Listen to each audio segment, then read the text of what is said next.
Merhaba Gamer Ömer takipçileri, hepiniz hoş geldiniz. Mafya 3'ün 4. bölümüyle karşınızdayım arkadaşlar.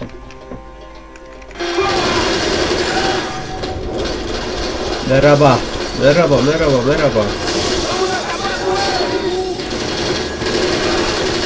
Öl. Senin ben yapacağın işe. Bu ne be? Nerede lan bu? Lan sen öldün kardeş. Ben seni taradım yani.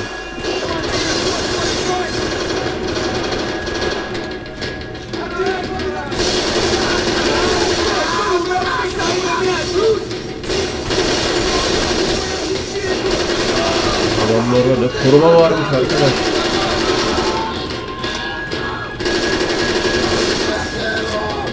Ciddi misin? Başka silah yok mu yani?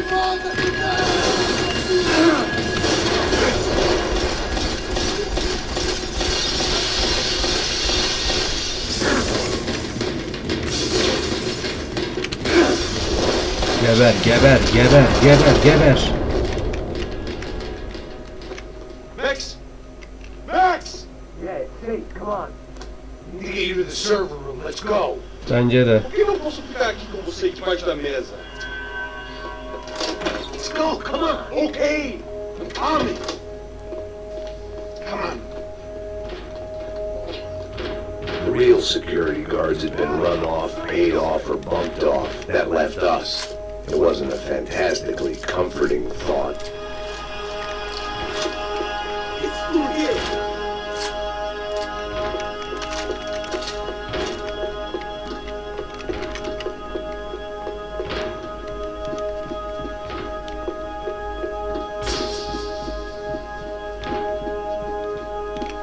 Evet, burada. Tamam, bir bekle. Allah.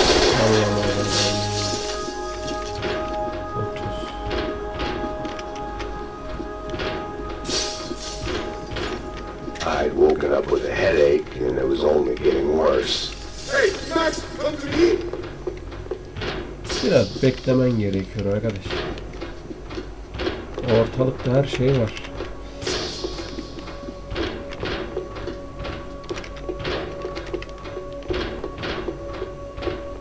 Oğlum bir ilaç fazla alamadık mı ya? Bu kötü oldu işte. İlaçsız şekilde gideceğiz.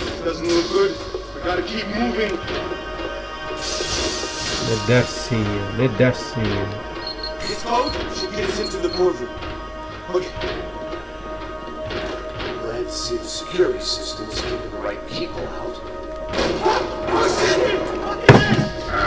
Evet, merhaba.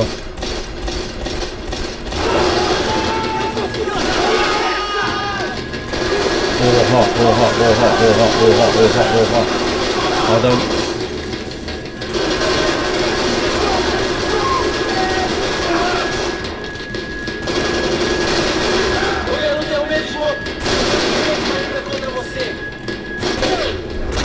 al sana kafalı. Bu muydu yani sen?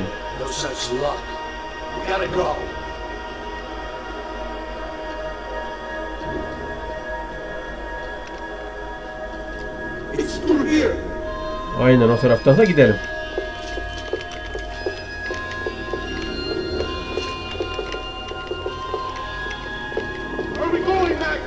Bir dur be, aha buldum bir tane.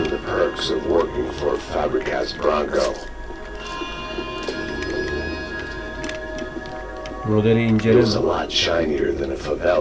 And rent would be easier to collect. Maybe Bronco would take pity on all the poor bastards who got evicted. I just had to keep him alive to find out. Come on! Through here! Bir saniye bekle. Sadece bir saniye. Hadi gidelim. Arkamda kal canım benim. Orada kal.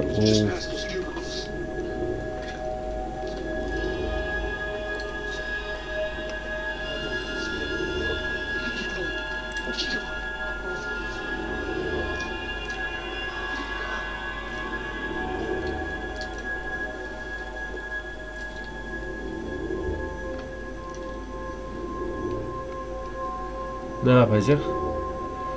These clowns were the same guns for hire who jumped Silahlı on elemanlardan. the stadium.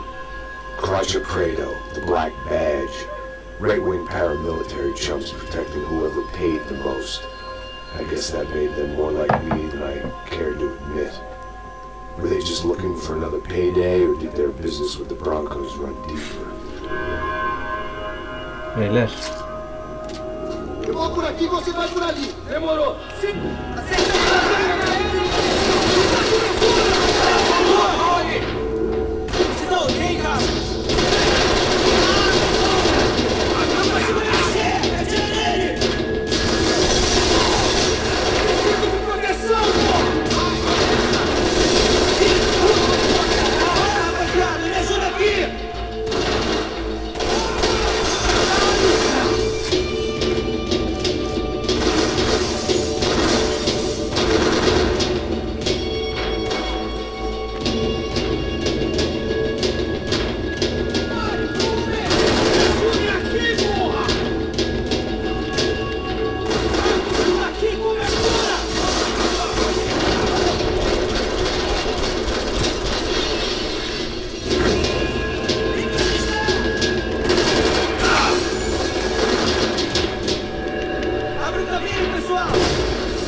Artık pislik. Evet. Kafam böyle. Hey, good to go. Let's get that server back online. Can we just spend a few more minutes? Make sure they're all gone? Come on, don't worry. I got your back. Poor kid was scared shitless, but I thought we'd seen the worst of it. Okay. En kötüsü geçti mi sanıyordum. Just down here. All good, come on. Bence bir sıkıntı var. I didn't Max, plan everything like this when I bir wake up dur. in the mornings. Wish I could say the same thing. Fact was, I'd gotten used to protecting Bronco in the big bad world. We hadn't anticipated a siege situation here, hadn't prepared for it. I couldn't tell the kid that. Something told me these guys didn't have security clearance. Bir durun. Bir durun.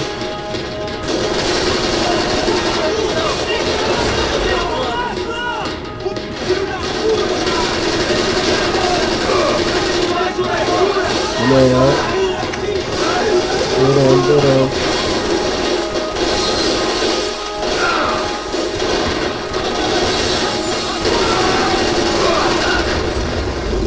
Yani ölürüz yani.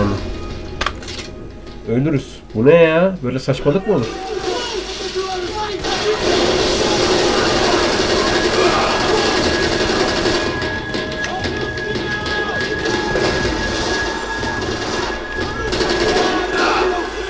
Gerçekten mi? Yani orada mı bitti?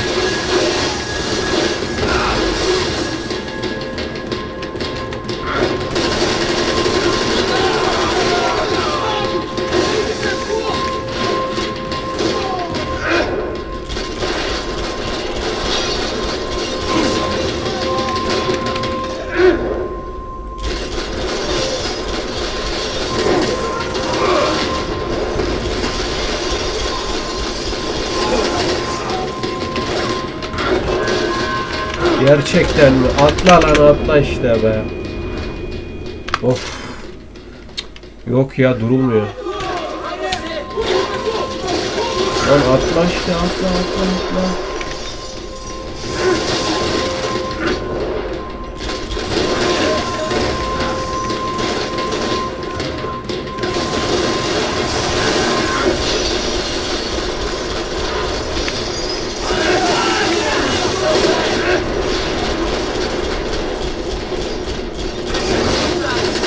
Adam ölmüyor la, kesinlikle ölmüyor.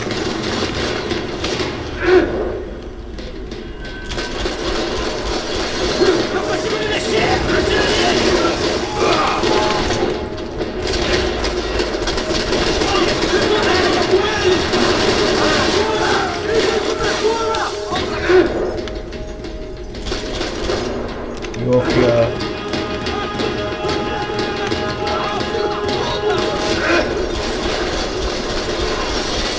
Evet.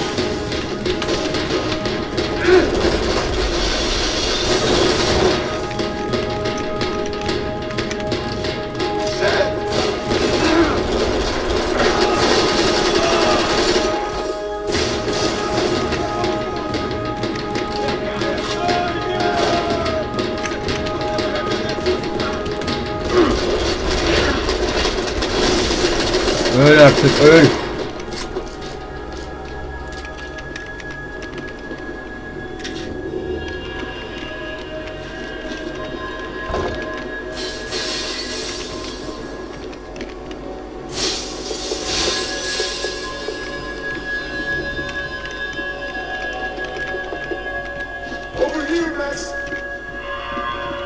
Bu taraftan Max, bu taraftan da.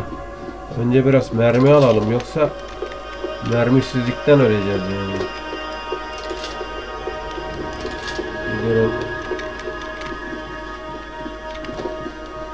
Onlara bak ya.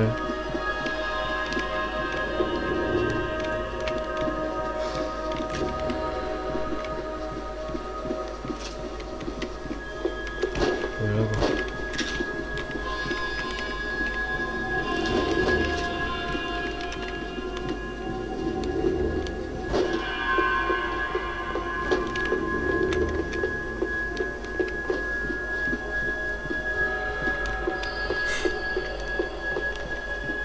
Aa, şurada bir tane daha var. Oh. Çok güzel, ikinci.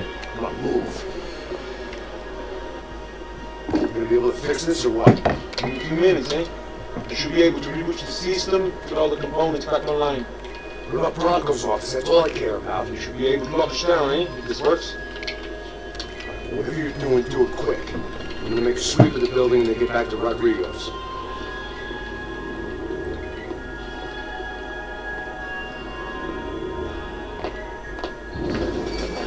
The security system was back online. Things might be a little tougher for our fan club from here on in. Seemed like breaching the perimeter had been no more difficult than strolling through the front gates. But hey, who needs a Trojan horse when the alarm is down and your standing army is a dame, a dork, and a drunk? Bronco's office overlooked the atrium. I could check in and make sure he hadn't checked out.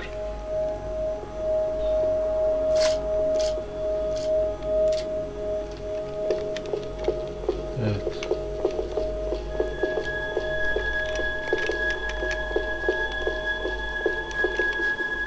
Adamların kafasına sıkmak lazım sadece. Sadece kafa.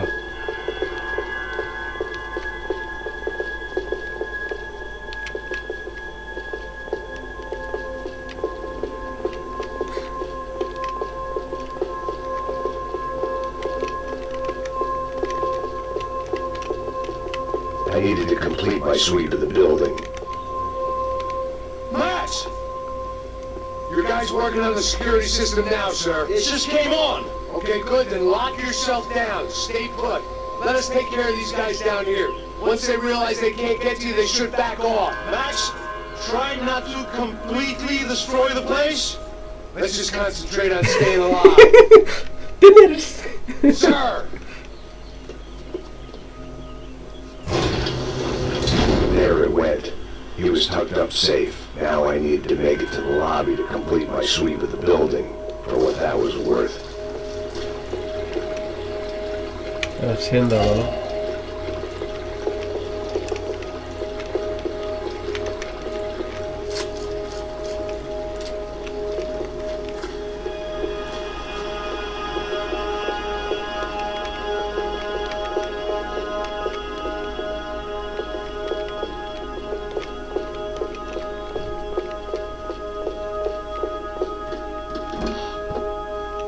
Oh yeah, bir One tane of the daha. perks of working for Fabricat's Bronco.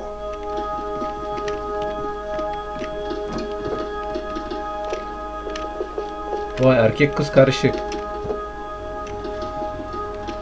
Lan bari tuvaleti kapatsaydınız lan. Fotoğrafı inceleme. Graduation shots of Rodrigo, Victor, and Marcelo, educated at rich kid finishing schools all over Europe. No wonder they have the common touch.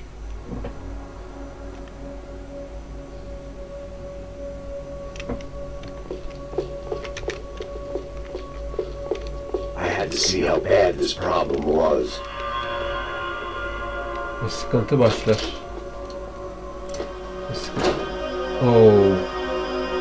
Zavallı kadın ölmüş. Poor girl was dead.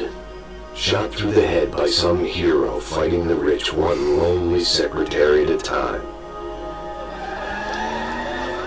Uh-oh.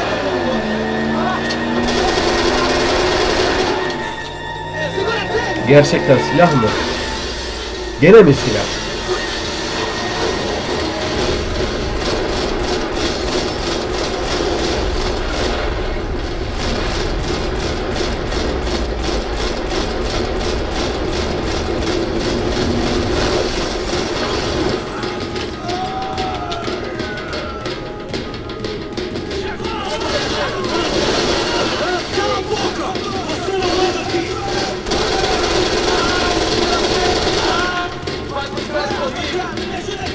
Adam ölmüyor ya, ölmüyor ya, vallahi ölmüyor ya.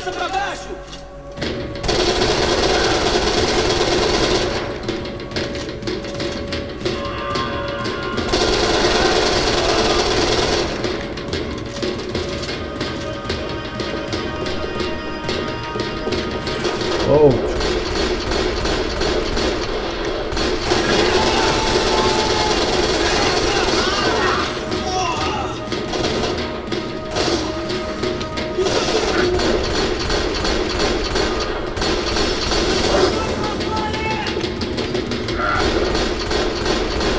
Öl artık, öl, geber. Sen de gebereceksin ha. Evet. Oha ve oha diyorum. Başka hiçbir şey demiyorum sana. O bir silah değil lan, o bir katliam aracı.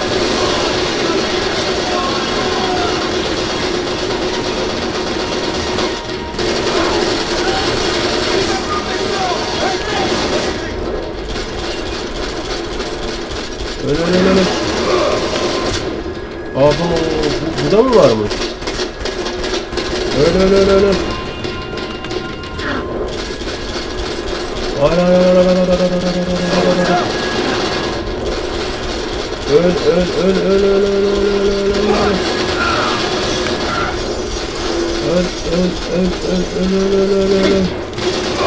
Oğlum sen ne yapıyorsun ya?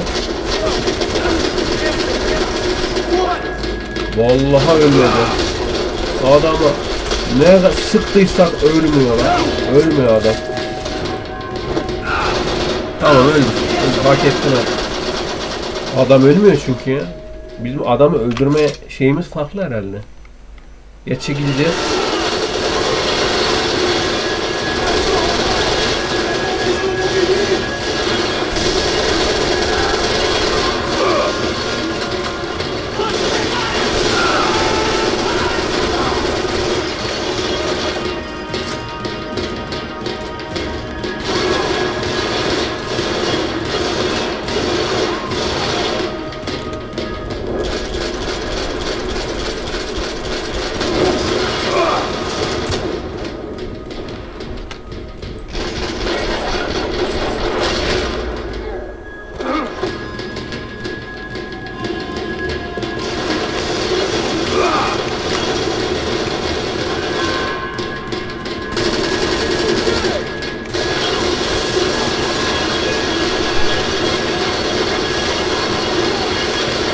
Hadi.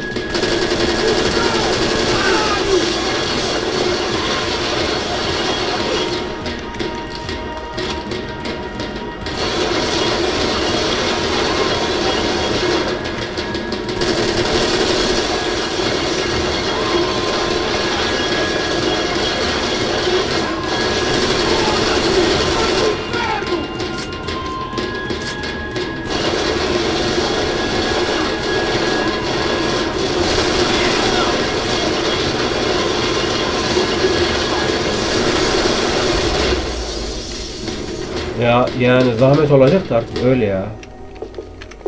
It looked like we'd seen the worst of it. The elevator would take me back up to Rodrigo's office where we could wait the rest of it out.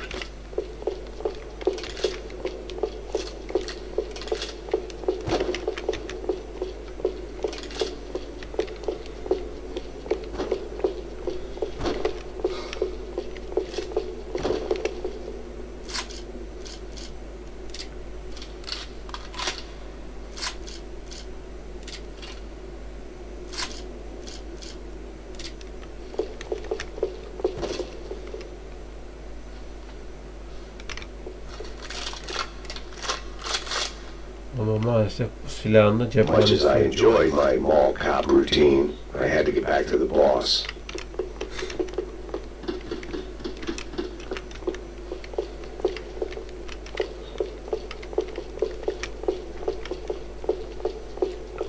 Hadi gidelim bakalım.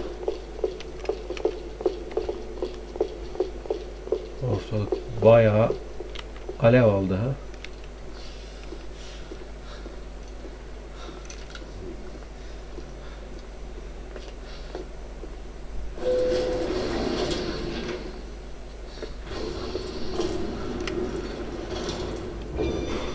I didn't know what the hell I was going to find up there, but I sensed it wasn't going to be a stripper bursting out of a cake. Senor Branco! I can't get through to him. Ever since the security door is triggered, he hasn't made a sound. Rodrigo, it's Max. Open up. Can you hear me? Eu já tentei. Senor Branco, open up. I'm gonna try to get in there from the roof. You find the security guard and get the hell out of here. Yes. I knew there was another way in upstairs for the helipad, the little luxury runaround that kept the rich looking down on the poor literally as well as metaphorically.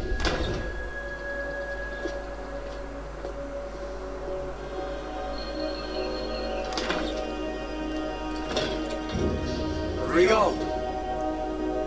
Rodrigo! Rodrigo! Ha siktir.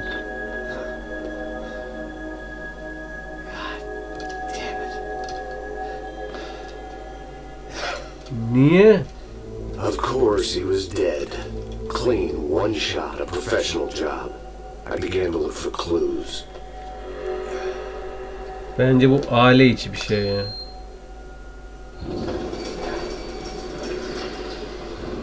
Aileden biri öldürdü bunu ya. I couldn't get playback on one of the cameras and it looked like the disc was missing. Someone in this building was trying to keep things low-key. But then why had everyone else come driving through the goddamn wall?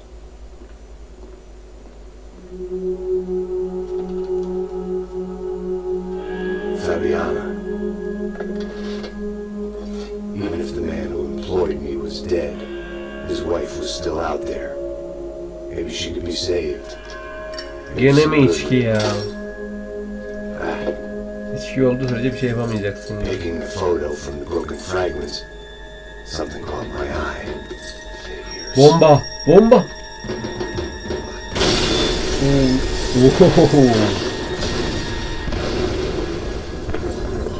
Bir bayağı Only blind luck it meant the blast wasn't fatal. If I'd been out for any longer, the smoke would have gotten me. adam binaya zarar verme demişti bir de.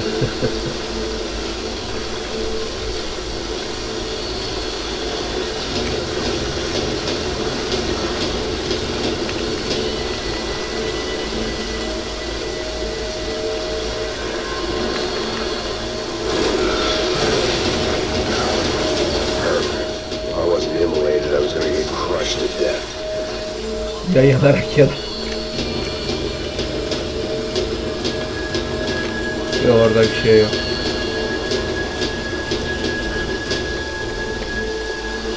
Look at me. I've been contracted to protect two people. One was being held in some hole. The other was sitting at his desk with a bullet in his head. And the company that had its logo on my paycheck was melting on top of my head.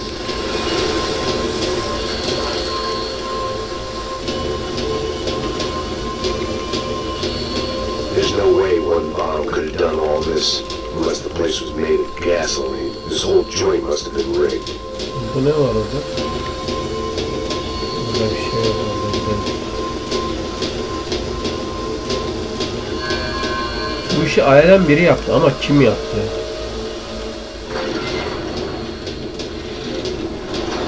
Aha.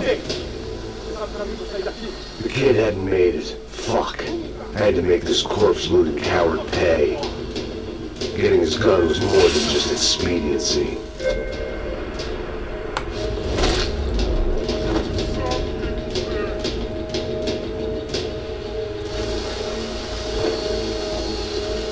Adamla ne olduğunu bilmiyor.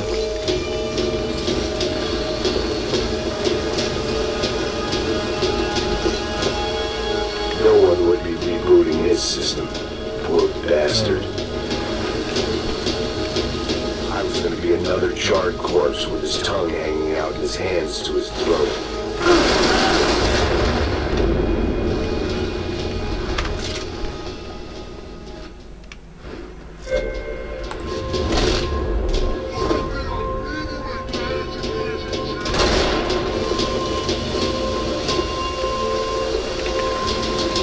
Tamam, onu da gördük. Geç. Geç tamam. Aa, yanlışlıkla bir daha bastım. Öldüğüne sevindim bak şimdi. Someone had ordered barbecued gringo, but I didn't have to serve it to them.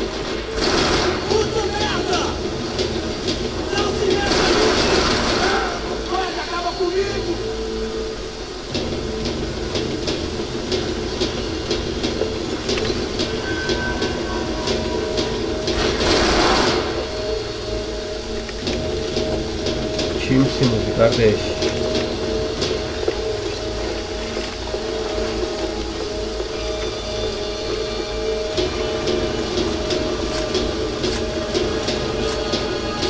Go, Max, move.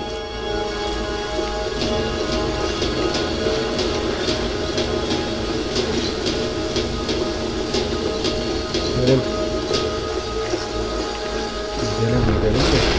Uh-oh.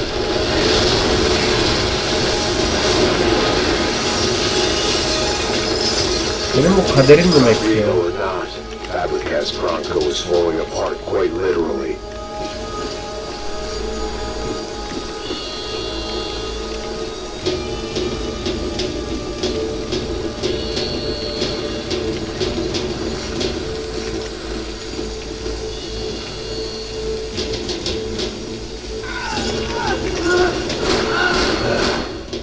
Despite his manners, I'd done him a favor.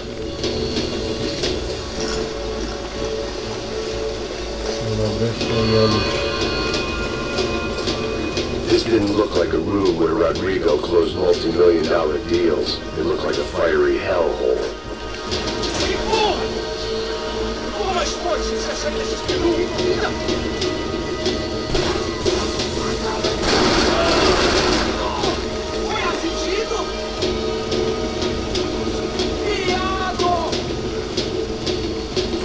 Don't die here.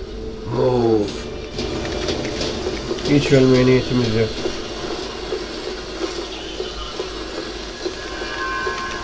The last bunch of guys who tried to kill me might have had an idea.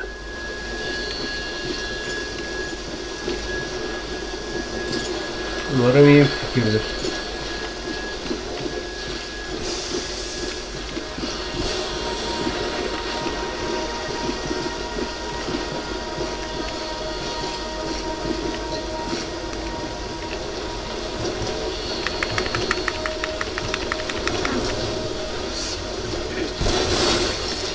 Hadi gidelim Max, haydi.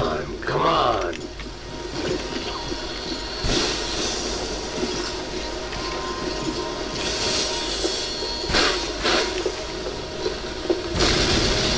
Uh-oh. Her yer yanıyor ya.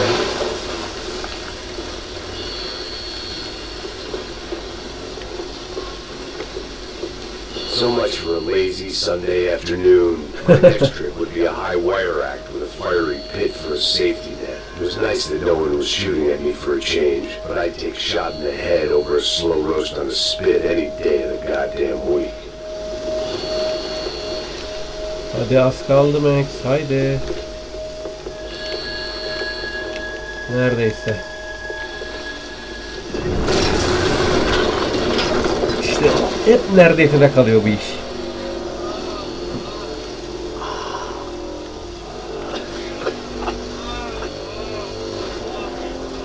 Someone up ahead was hurt pretty bad. If he didn't die before I got to him, I might get some answers.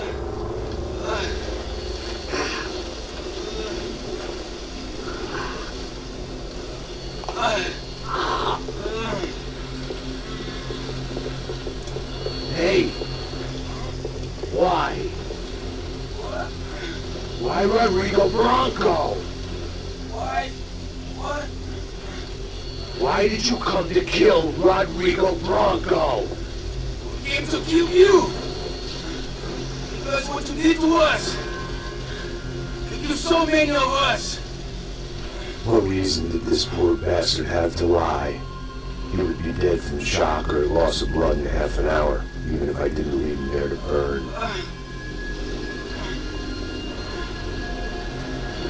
Where's Fabiana? What? Fabiana Bronco, where is she? When the fucker got her! Tepeye. Ew! And it was up the hill for me, I guess, where the gang held sway. I had to try to figure out who was using these angry paramilitary clowns as some kind of front to kill Rodrigo.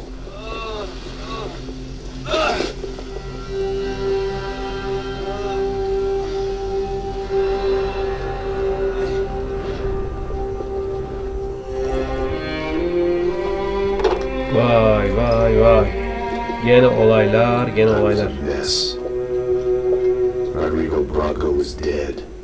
Fabiana was held hostage.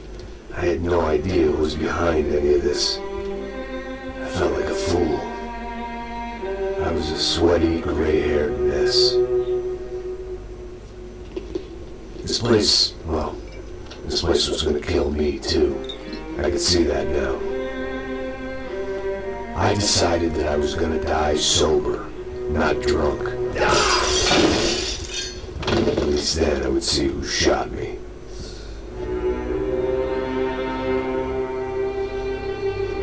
It was time to take back control from whoever was out to get me. And if I didn't flush them out, at least my midlife crisis would confuse them enough so they did something stupid. It was the only hope I had.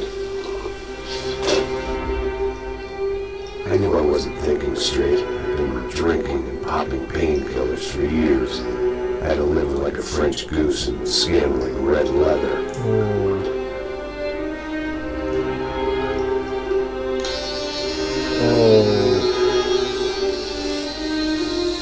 Başları kazıttı. Başları gitti. Well, it wasn't perfect. In fact, it wasn't much good at all. But it was gonna have to do. At least I was facing in the right direction.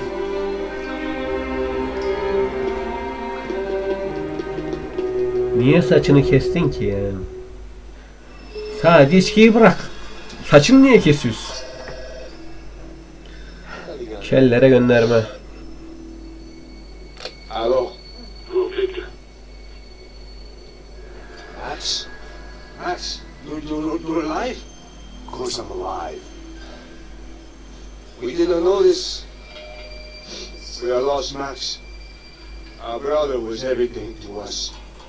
I understand. Listen, I'm sorry about your loss, both of you. Rodrigo was a good man. I failed him, but I was tricked. What happened, Max? I don't know. Some guys from the Crush of Prado came into the building downstairs, so while me and the security guard were dealing with them, an assassin must have come in and executed your brother. At least that's how I think it happened. No, you killed him, boy. You killed my brother. What are you talking about? I understand you're upset, but please, why the hell would I do that? To get his money, to take his money. How am I getting his money, Marcelo? Please, think. I worked my ass off for your family. I saved your life twice, or more. Right now I'm going to get Fabiana. Where is she? Where is Fabiana, eh? She's in a place called Nova Esperanza. How do you know this, Max? One of the Project Prado told me just before he died. Please, bring our sister-in-law back to us, Max. Our family is being torn apart.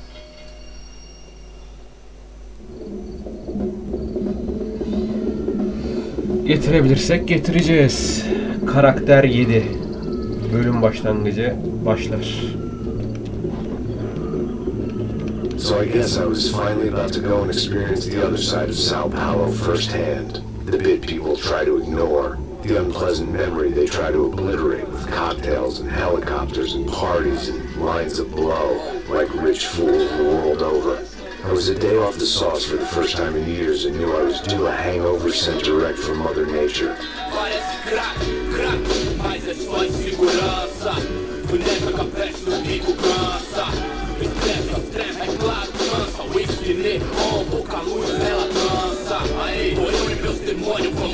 Güzel bir şarkıyla Brezilya sokaklarında, Sao Paulo sokaklarından size sesleniyorum.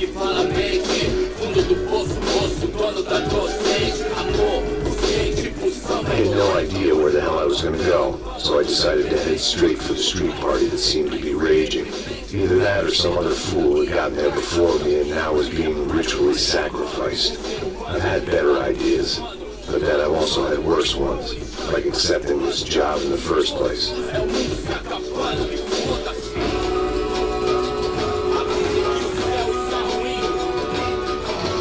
E aí, gringo? You lost, kid. Eu me amarro nesses States. Você precisa de ajuda, senhor? Speak English? Aham, falo sim, sem problema. Need to know if you ever seen this girl pop me out of grip for a second. Look at her. I know lots of girls. Sexy. Come on, come on. This way. Where are you going? Wait a minute. Down there? É isso. Pek çok kıskanırım derken. This way, come on.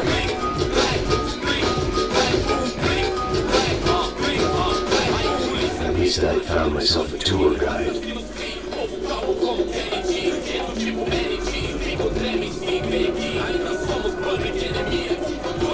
Çocuğu takip edip duruyoruz bakalım. Pek iyi bir fikir değil gibi ama. Vamos, vamos lá. The way I see it, there's two types of people. Those who spend their lives trying to build a future, and those who spend their lives trying to rebuild the past. For too long, I've been stuck in between. Hidden in the dark. What was I really doing walking in there with my bad haircut and ridiculous shirt? Was I there to make something right? Or was I just using a messed up situation to indulge myself, grasping at some desperate delusion of control? Maybe the two went hand in hand more than I care to admit. Vamos, menino, let's go. Vamos, vamos. Anladık Famus, anladık.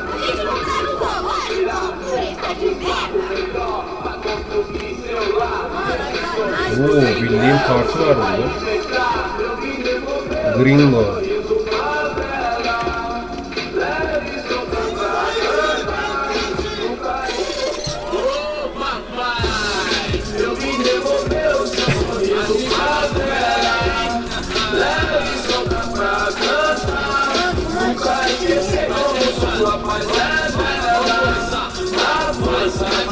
I had stumbled into some kind of street party.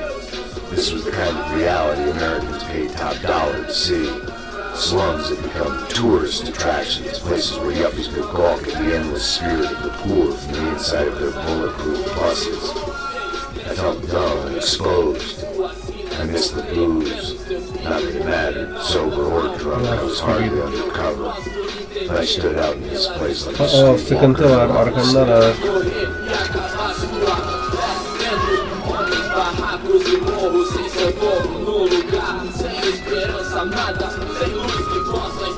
Continuando, caralho!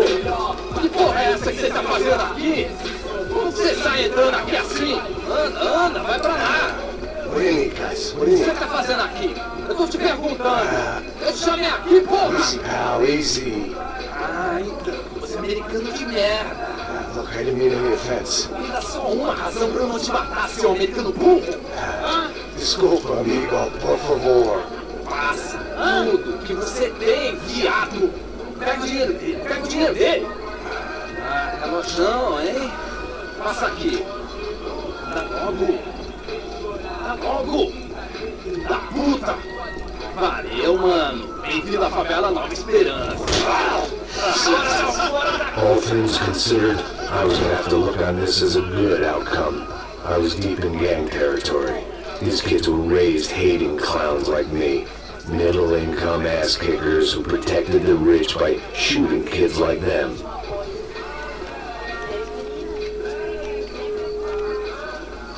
For first day off the sauce, and somehow I still ended up in the gutter. Normal bir dere olduğunu zannetmiyorum. Bok deresi sanki bu. İçine girdikçe kafamız bulanıyor çünkü.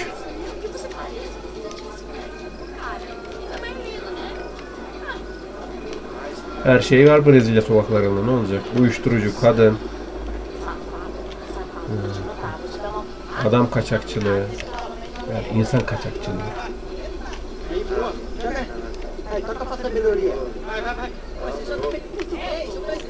There was one thing I'd learned since I'd been here. It was that Brazilians came out of the womb kicking a ball. And for kids like these, it was their one legal chance at a ticket out of here.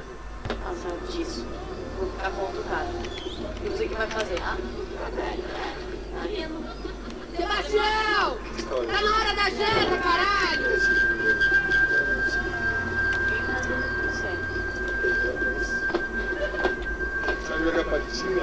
Mostra? Pô, que isso, é a coisa mais simples. Vai lá, mostra pra ele. Você escolhe um dos três palitinhos, pô. Desculpa, olá. Fala inglês. I'm a little lost. Perdido? Onde estou? Tá no lugar errado, rapaz. Não comprende. I need a phone, a telephone. Bora. Público. A gente não é centro de informação turística, não. Well, they weren't going to help me. And who could blame them? I was a dumb American in a place where dumb Americans were less popular than the clap. If I was going to find my way out of this mess, I was on my own. Kimse yardım etmiyor.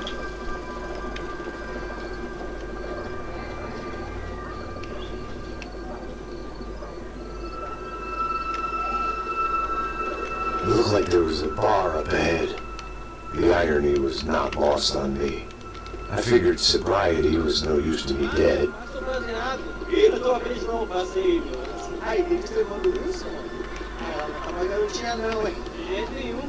Tá meio Raimunda. Tem cara de bruxa, mano. Ah, não tô nem aí, cara. Só fechar o olho mesmo.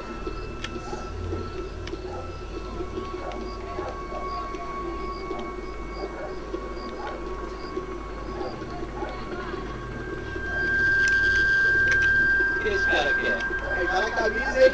Não perdeu a opção. Hey, are you lost? In more ways than I could possibly explain. No, you? At the disco, with the gun. Yeah, you had hair back Bu then. adam. Better clothes. Andrew Dudley from Steele, North Dakota. Why on earth are you here? Well, I'm looking for someone. What are you doing here? We came to help the cause. The after I retired, my wife, she said I had to do something. And well, you know, I always loved kids, so I got involved in Angels of the Hill. Well, it's a great cause, and they're really great folk. And well, now we come down twice a year to help inoculate the children of the favelas. You know, it's wonderful giving back. Whole family does it. Heck, my little girl's coming in a couple of days. Aren't you afraid? I was a cop for 25 years. And granted, steel ain't St. Paolo, but, you know, I seen things. And people are the same everywhere, good, bad, and different. Listen, have you heard anything about a woman, about 28, rich? She was kidnapped. I heard she was being held around here. No? All right, well, good luck. All right, you too. You look like you need it. I gotta get back at it. Hey, I'll say a prayer for you. Another life lesson I didn't want. Ben bu polise pek güvenemedim.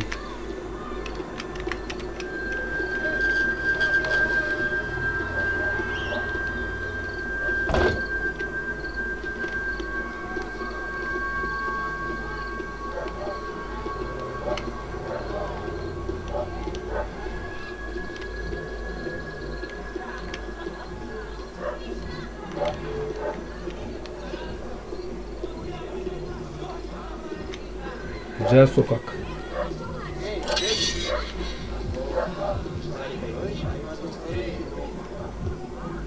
Ô, sai de cima de mim, meu. Ô.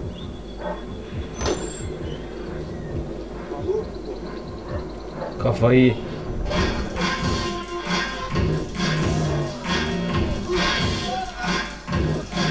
Oo, biz farklı bir yere girdik. Dur. Oo. No Paolo. I hoped this classy-looking establishment would have a phone so I could call Passos. Either that or a gun so I could shoot myself and save these kids the bother. That telephone? Telefone. Hi, I'm a mundo. Thank you, French.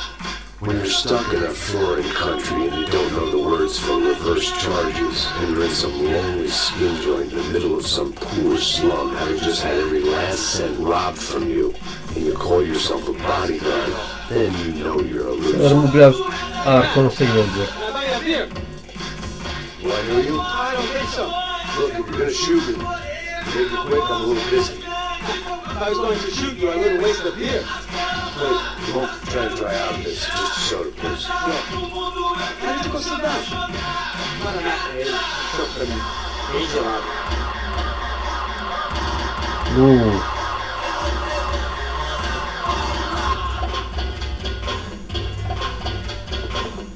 Interesting haircut, by the way. I meant to tell you that. Yeah, well, Wilson da Silva. Very good to meet you. nice to meet you, I think. Although you'll forgive me if I promise never to employ you as my bodyguard. You did a great job watching after Rodrigo Bronco. Fuck you. Siktir lan. You were set up. Tuzağa Bet düştüm. your ass I was. Now, let me ask you something. Have you ever seen this guy? Sihano. Yep, he's a real sweetheart. Çok şükür. Yeah, you should put his gang out of business. But don't worry, those guys, Yavru balık. they're a small fry. This is the guy I'm interested in. Neves. And this is his little buddy here, Villarego. Mil Hego. They work for this vigilante group, Crasha Preto. Yep, I know him. They're very popular with right-wing politicians, like Victor Bronco. Now, you see, many years ago, he helped clear some villages on a bit of land Rodrigo Bronco wanted to develop. Oh yeah. Rodrigo Bronco. Yes, he did some very bad things. Anyway, have you ever seen this guy? Maybe at the stadium. I knew you were involved in that business. You know, I wanted to investigate that, but I got an order to blare on some local street kids instead. Tell me, what happened there? Nothing, we simply went to hand over some cash to this guy's clowns for a ransom exchange when this guy's clowns Sıkmaya jumped başladı. us and they shot everybody. Apart from you and your boy Passos. That's right. We had to shoot our way out of there. They let you go. It's okay, it's a little weird right now. But I know that Victor Bronco is Oh. involved in all this. I just don't know how or why. And I know that you are involved in all this as well, but I just don't know how or why. And you know what's going to happen? The moment is going to come along when I put all these pieces together, and at that moment, someone is going to come along and put a bullet in my head. Oh. Anyway, listen. You might want this. Thank you. I'll need it. And if it's Fabiana Bronco you've come looking for, then she's up the hill. So why don't you just go get her? I don't know. I'm a cop. I'll fight corruption. I'll stand up to the rich and dumb, but if I go up that hill right now, I'll be dead in 3 minutes or less. Maybe you too, Max. You're in the jungle now. So it appears. If you survive the next hour, that's me. You help me. İyi şanslar. And I'm gonna do what I can to help you. Good luck. I didn't know what to make of what this guy had just told me. What was true and what was just someone else's convenient bullshit. Then some less than friendly locals came in and found me in the wrong mood to party. Aha. Bunun burada ne işi var? Hey, great. Gringo. No comprende. Leave me alone.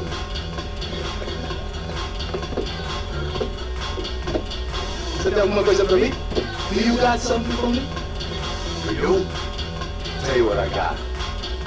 I got a gun, and if anybody thinks they're gonna take it from me, they'd be dead wrong. Oh.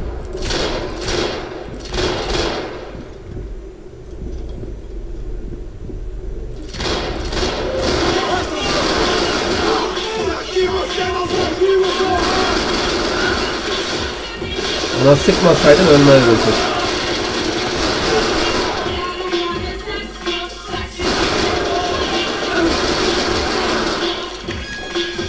Git kendini suçla.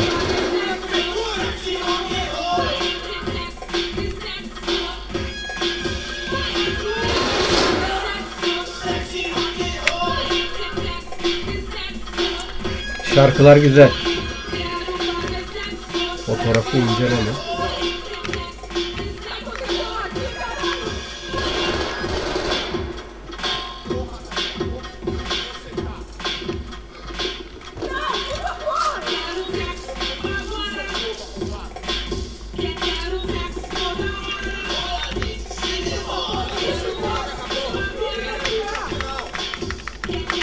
Niye fotoğrafı incelememe izin vermiyorsun ya?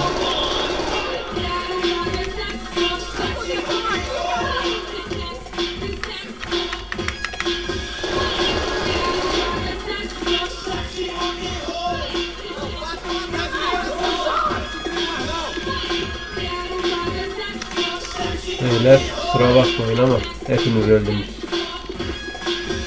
Silah elime aldıysam bitmiştir bu iş.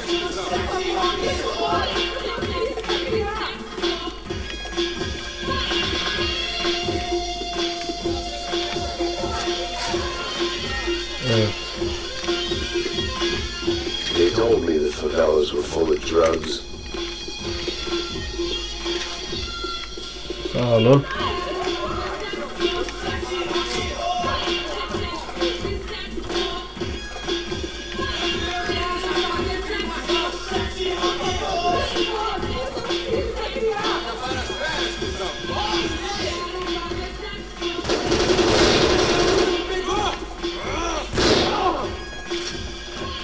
Kusura bakma artık. Ama yani hep güzel silah var burada ya.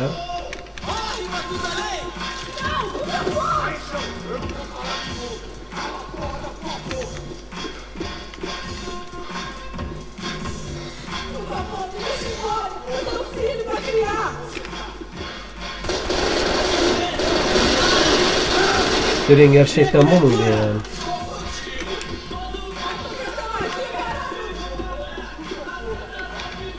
Onu alayım canım.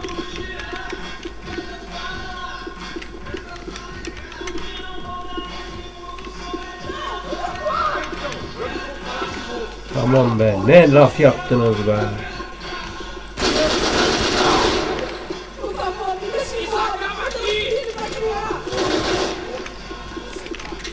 Hadi ama.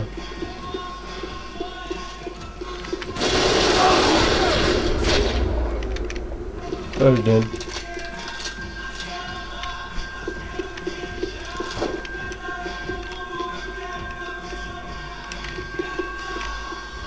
Merhaba güzellik. Sıkıntı yok. Güzel dans ettin. O yüzden sana bir şey yapmayacağım. Anladık. Por favor. No no no no. Relax, soldier. Sakin ol şampiyon. You're American? Oh, jeez, buddy. I'm glad to see you. Oh, fuck me. I've been coming to this shithole town for the last 5 years. It's like a fucking insane asylum. But it's got the cheapest pussy in the world. Fuck me. You're in a cat house in the slum, pal, doing who knows what. I'm a businessman, bro. And they were fully legal En azından bu in this ülkede. country. I think.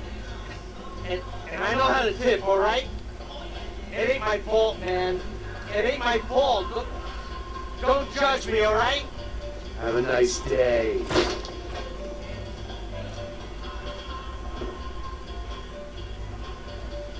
Jesus, what a fucking creep.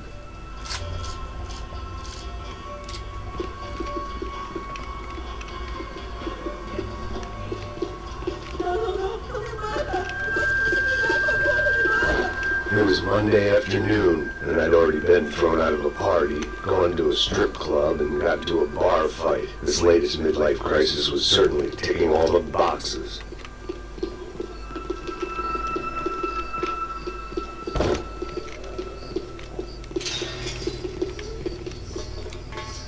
Neredesiniz Brezilyalılar? Bir gelin de bir konuşalım.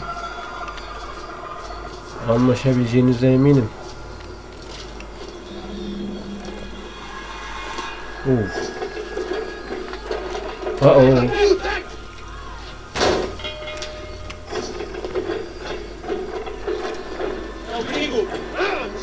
El Gringo gel aşağı, El Gringo'yu gör gel.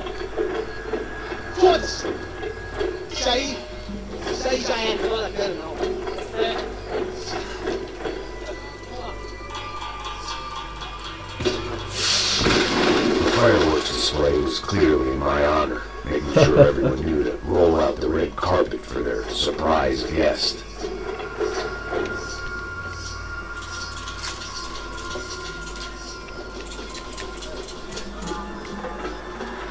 Evet, Gringo geldi, Gringo. I was walking into another not-so-welcome party. These hoods didn't look like Commando Sombra. Not that I was going to get picky. This was clearly their turf, and I just shot up their favorite skin joint.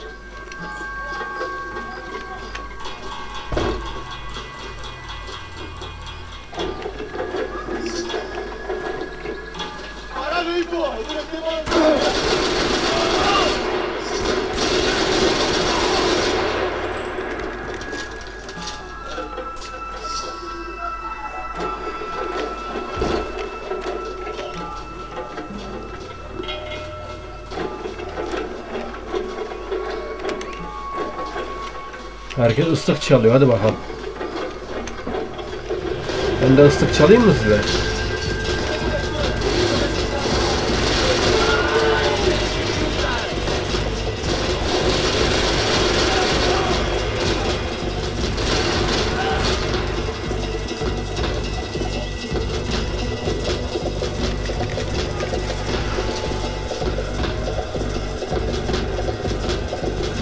Orada ya.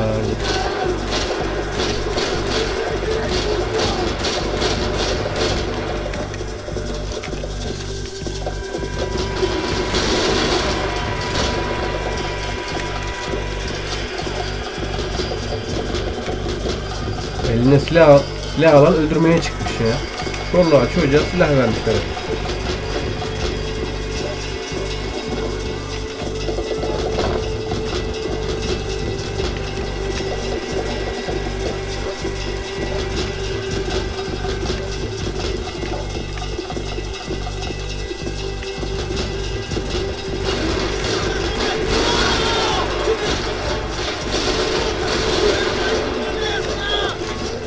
Adam ölmedi la.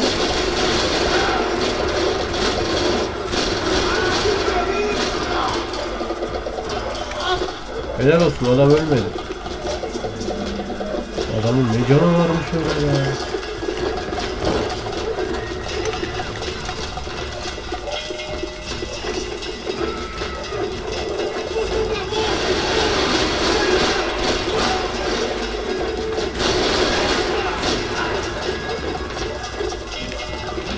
Hadi oradasın, gördüm seni de. Ben oraya nasıl gideceğim?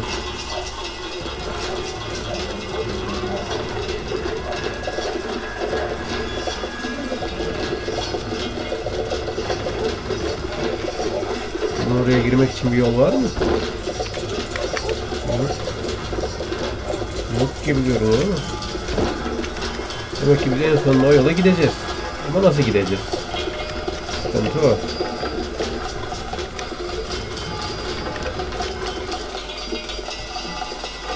Gideceğiz aşağıya.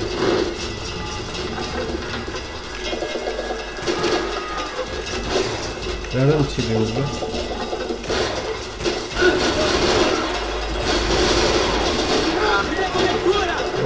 Ölmemiş. Adam ölmemiş.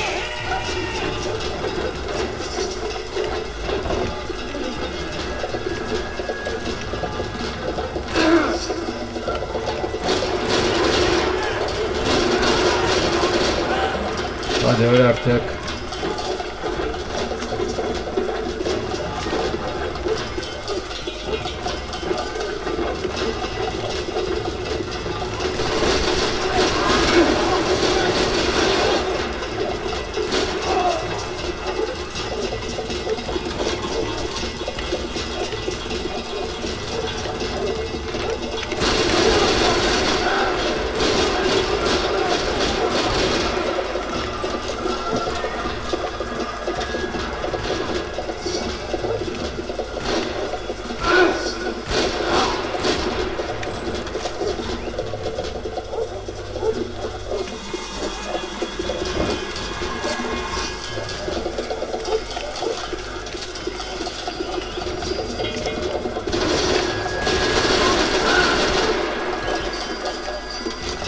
Hadi ama.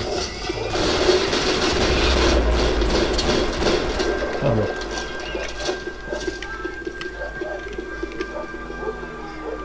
Öldürmek istemiyorum sizi ama siz de ölmek için yani uğraşıyorsunuz arkadaş.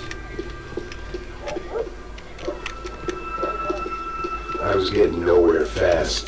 The cold turkey was messing with me, like I was looking through another man's eyes. I needed to focus. Odaklanacağız, sen merak etme birazdan.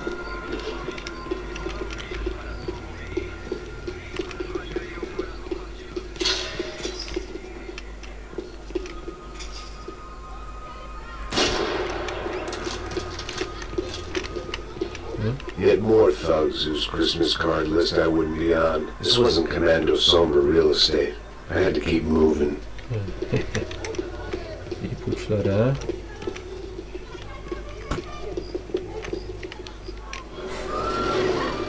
I could hear a woman screaming. I thought I'd found Fabiana, but instead I'd stumbled across some testosterone fest. A bunch of young punks with guns killing time the only way they knew how. Nova Esperanza wasn't exactly a dinner and movie kind of place. I recognized the hoods who jumped me earlier. I was trying to decide whether to crash this party or turn back, when my natural grace and finesse made the decision for me. Sakarlık.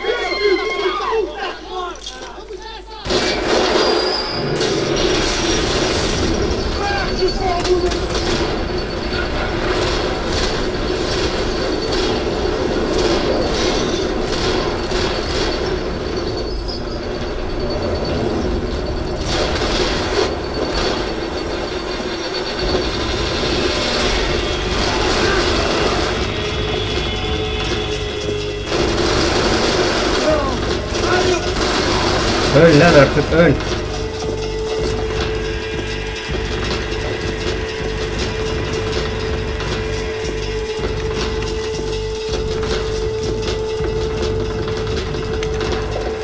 Oğlum ölmek nedir bilmiyorum ya.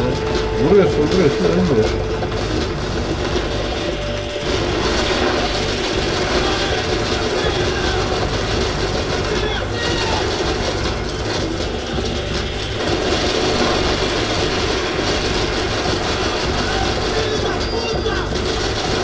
Öl lan artık, öl ya. Rica ediyorum.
Lan gene mi sen ya? Gene mi sen ya? Adam kesin.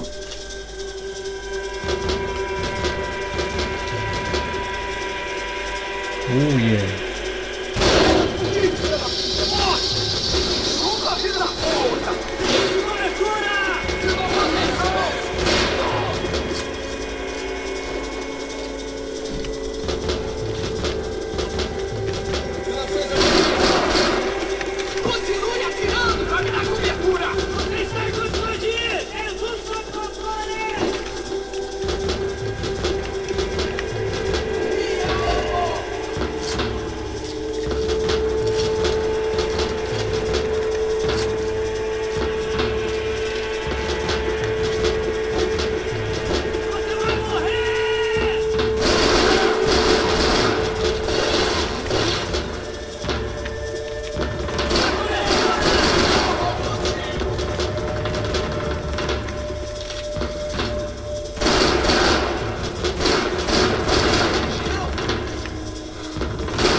Geber.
Daha iyi gibi ama bilemedim ya.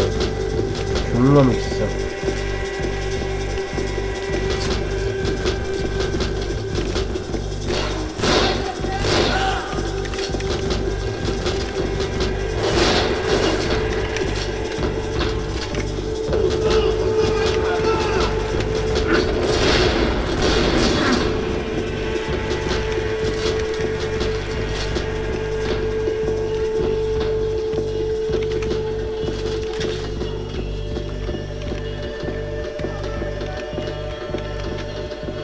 Fabiano's market value was falling by the second. I had to get to Serrano before he dumped his stock.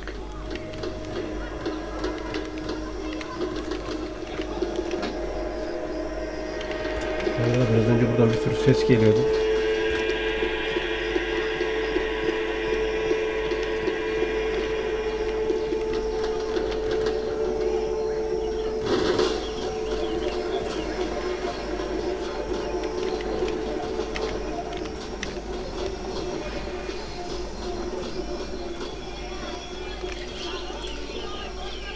Hadi bakalım. These bastards look different, tougher, more capable.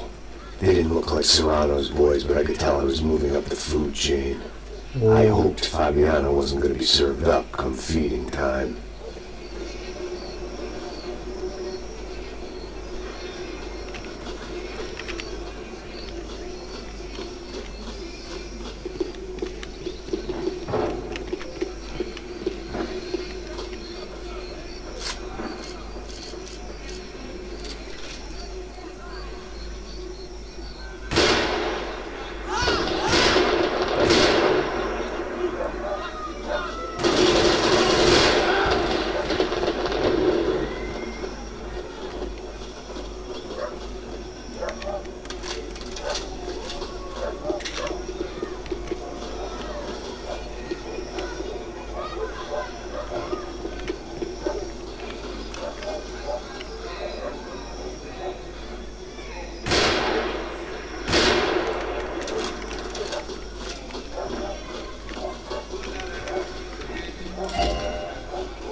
Dağıldık.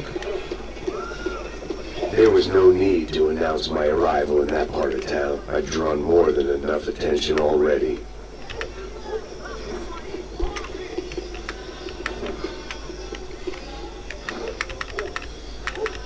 Evet, Çete. Niye inceleme?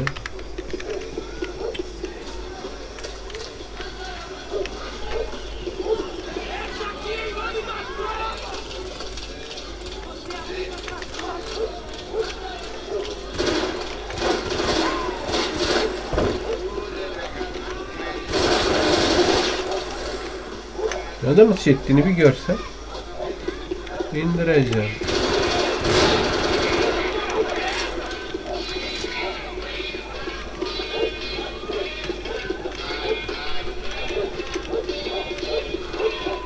Bence buradan çıkacaklar. Çıkmadılar.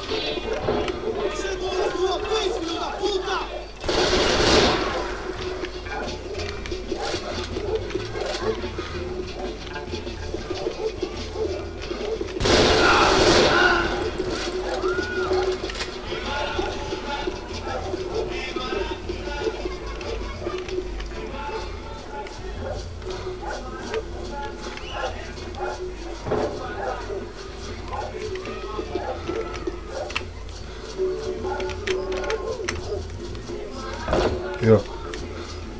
Bir şey oluyor.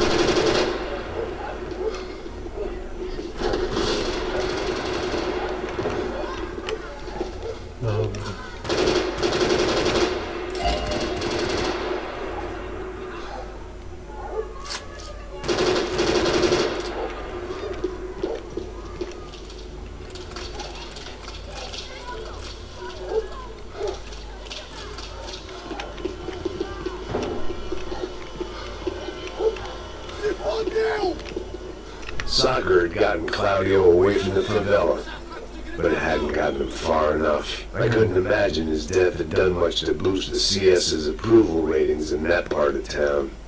Oo. Acabaram as férias, cuzão! Arrombado do caralho!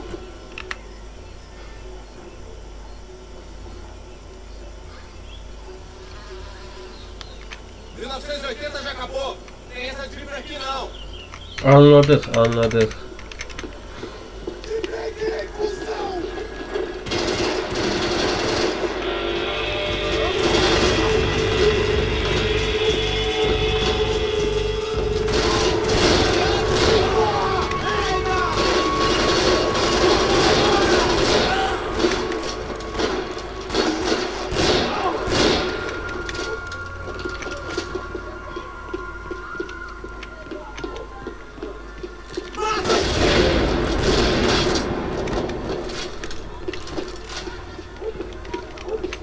Çocuklar. Buradan bir daha gidecek miyim? Yok. Keşke gitseydim önce.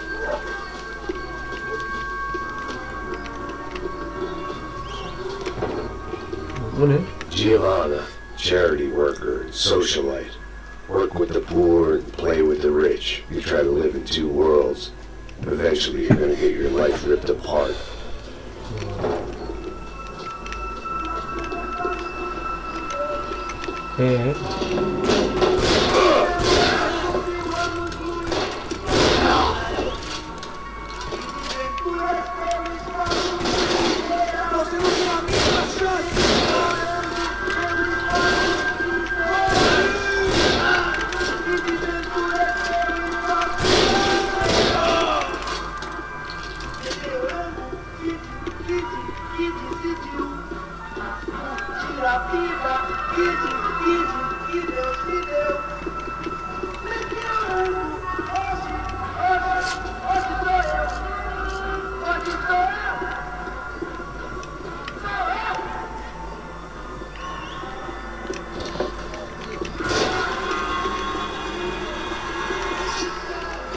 Güzel.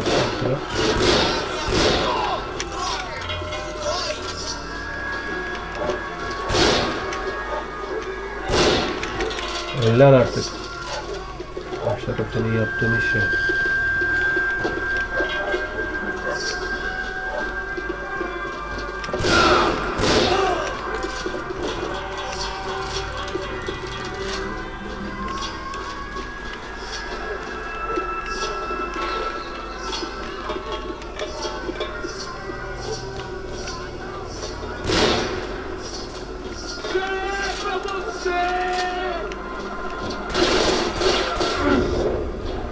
Neredeler?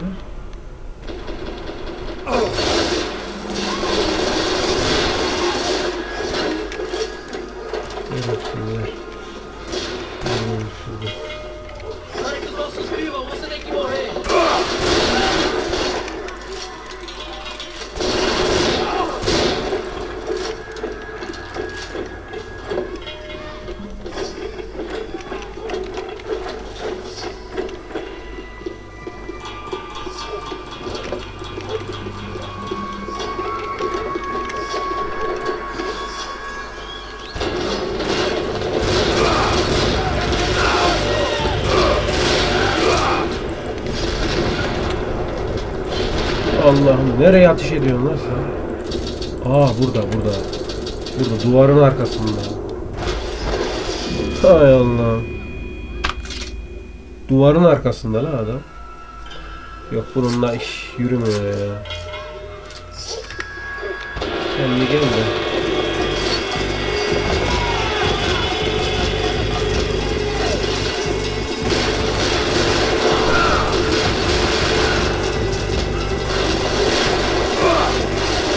Ulan mermi de tam zamanında biter zaten.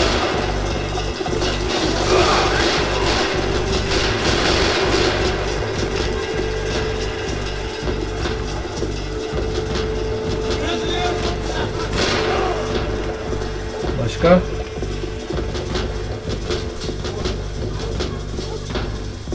Bu silah da böyle güzel bir işe yarıyor.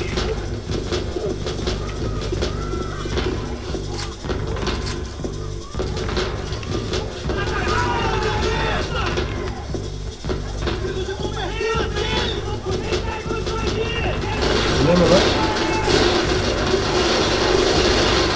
Dalga mı geçiyoruz ya?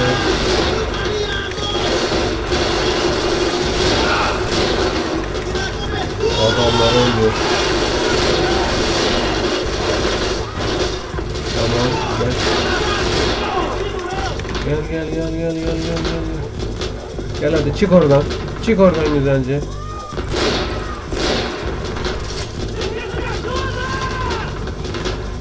Çık şuradan hadi.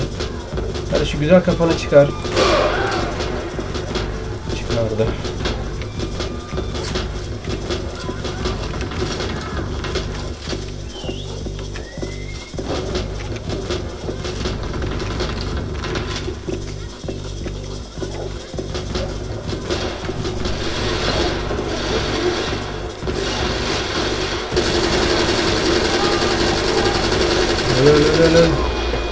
Öl.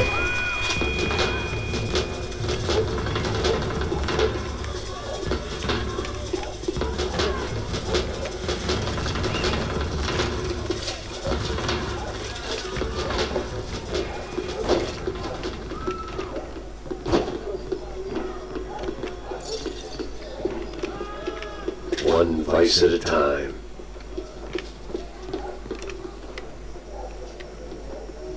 Her yerde çıplak kadın anasını satayım.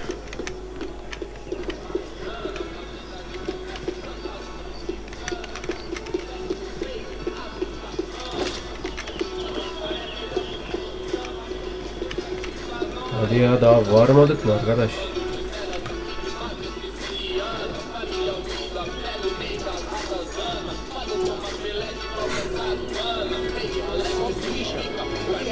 Geliyor.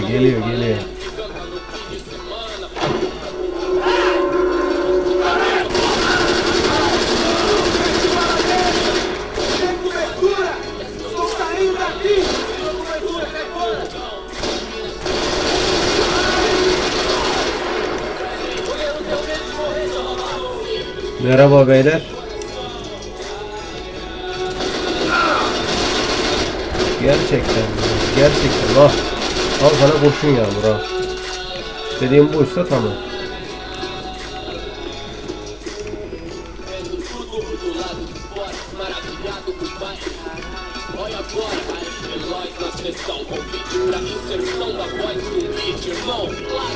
Assholes have told me about this stuff.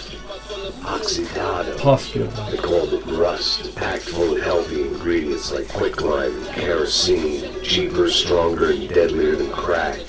Easily marketed to the poor and desperate. All in all, a fine, honorable way to earn a living.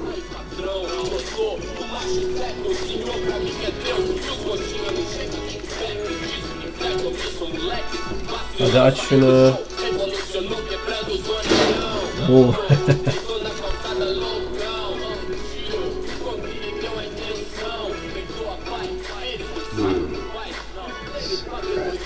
Evet. Bu da ne? Vay fişekler.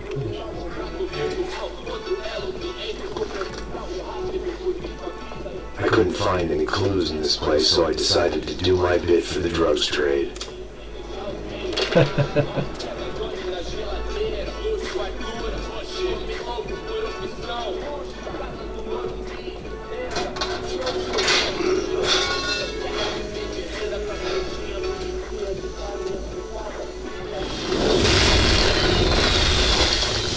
Gringo geldi. El Gringo.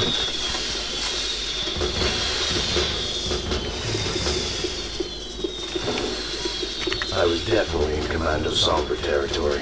If Fabiana was still alive, she couldn't be far away.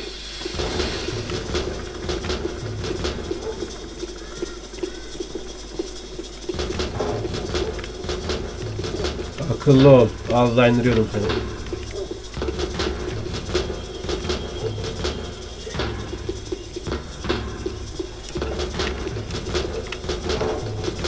Adam öyle beni seyrediyor.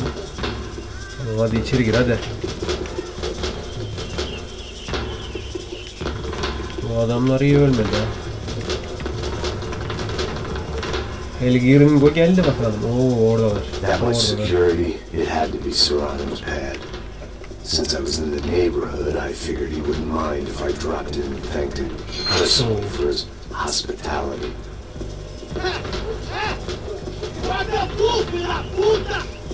It wasn't like he wasn't expecting.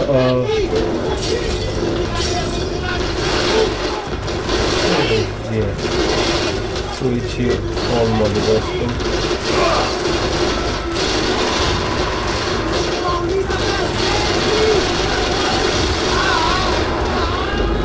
Oh yeah. Deneyelim de.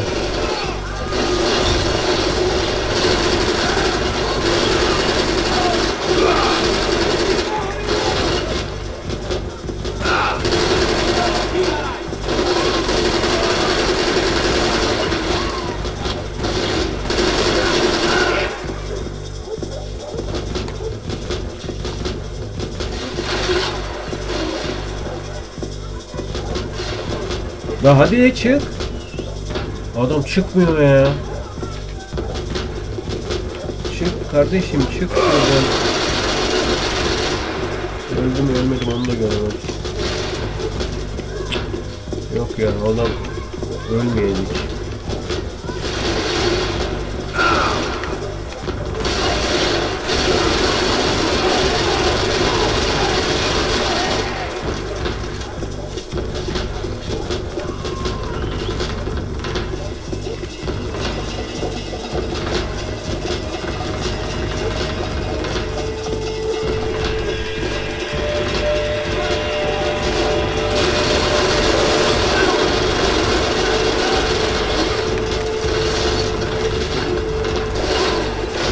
Nereden çıkıyor lan?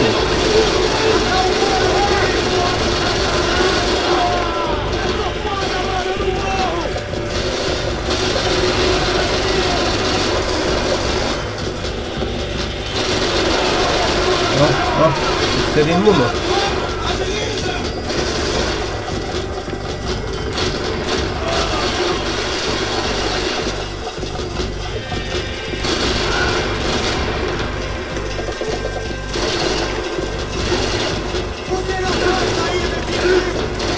Lan nereden açılıyor? Aha. Benim ben yapacağım bir şey değil. Oha. Oha.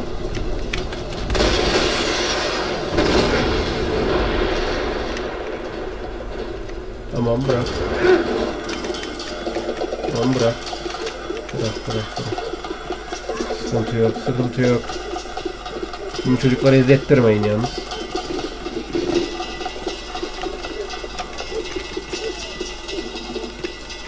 Tam bildiğin nüfusta indirime gittim ben ya. Brezilyaның yarısını öldürdük herhalde.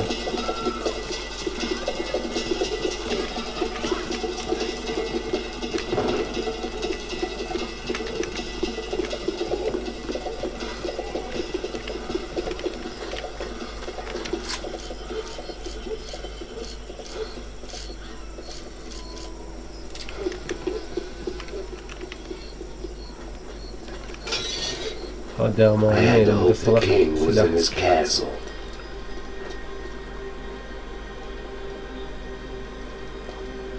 Acaba şatosunda mı? Bu arada bu bölümün de sonuna As I gelelim artık. approached the spot, I could hear raised voices. Then I saw that Marcello had turned up with a suitcase full of money along with Fabiano's sister, Giovanna. I only understood a little, but things were not going well. I wasn't expecting quite so many armed goons, but there was no backing out now. I would just have to act harder than I felt. Put the guns down! Let the girls go. No one needs to die, asshole. Romano uso primo de merda. Vou matar seu color. Okay.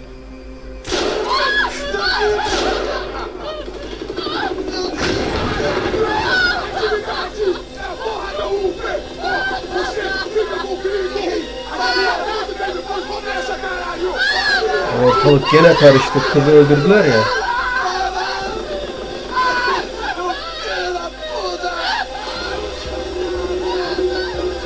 Here I was again, with all hell breaking loose around me, standing over another dead girl I had been trying to protect. Oh. Karakter yedi. We'd only been married a short time. By now she'd been dead longer than I knew her. I still hadn't really forgiven myself for the Mona business, but I knew that was just grief. The insanity that comes with losing the life you had built. Michelle, I missed her with every part of my being. I hated the world for not killing me with her, and I hated myself for allowing this to happen to her and our little girl. But I knew I had to leave town. Excuse me. Max Payne? Somehow I didn't think he was about to tell me I'd won the lottery. Evet Gamer Ömer takipçileri, bu bölümün de sonuna gelelim. Biraz uzun sürdü çünkü. Her videomun sonunda dediğim gibi. Hoşça kalın. Gamer Ömer'le kalın arkadaşlar.